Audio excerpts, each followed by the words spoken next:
Ciao. Ciao, oggi siamo a Milazzo e tra poco prenderemo l'eliscafo per andare a Strombo.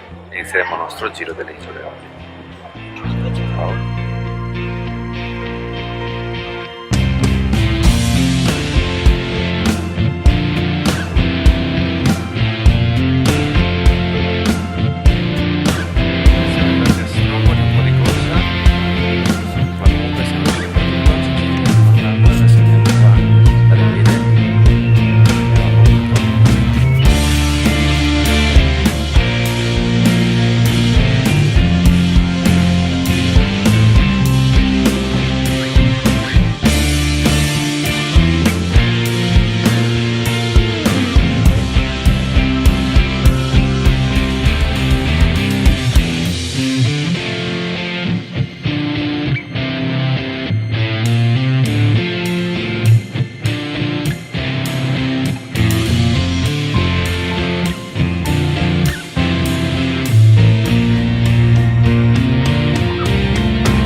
Ciao, non so se sentite qualcosa. Siamo quasi arrivati su in cima, tra poco vi faremo vedere, spero, delle belle immagini E domani parleremo di com'è stata la salita. ciao.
stati molto di fretta e non siamo riusciti a dire niente sostanzialmente.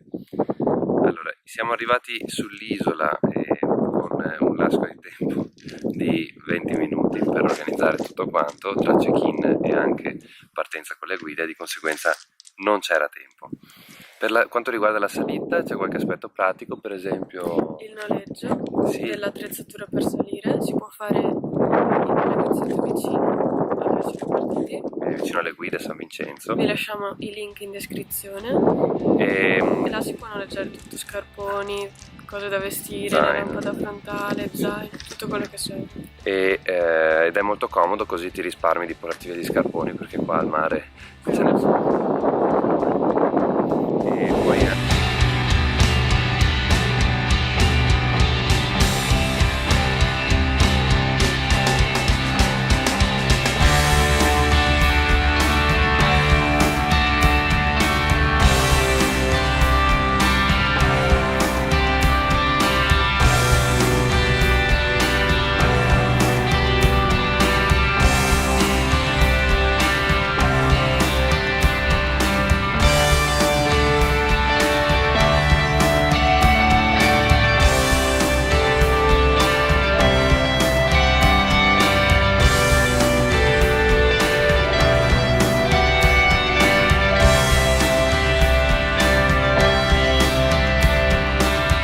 non è impossibile ovviamente, nemmeno la discesa, è un percorso strutturato per gruppi anche molto numerosi, di conseguenza con una minima base di allenamento si riesce a vivere spensieratamente questa escursione. Anche a questo servono le guide, Esatto. perché loro danno ritmo. Sì, è vero, le guide danno il ritmo e coordinano anche le salite, perché non si può stare in cima più di un certo tempo, in quanto tutti i gruppi devono avere la possibilità di salire in cima a vedere il cratere. Ci sono tante persone al cratere. Sì, noi ne abbiamo trovate molte e niente, quello che si vede da su in cima, come avete visto dalle immagini precedenti, è un'attività effusiva di tipo stromboliano. Questa è dovuta praticamente al rilascio di grandi quantità di gas una volta che il magma si avvicina alla superficie. Perché il vulcano è attivo? Il vulcano è attivo perché abbiamo una subduzione in corso sotto l'arco calabro della placca ionica, che causa le condizioni geologiche necessarie perché si verifichi questa attività, e così facendo questa subduzione ha permesso la formazione di tutto quanto l'arco eolico.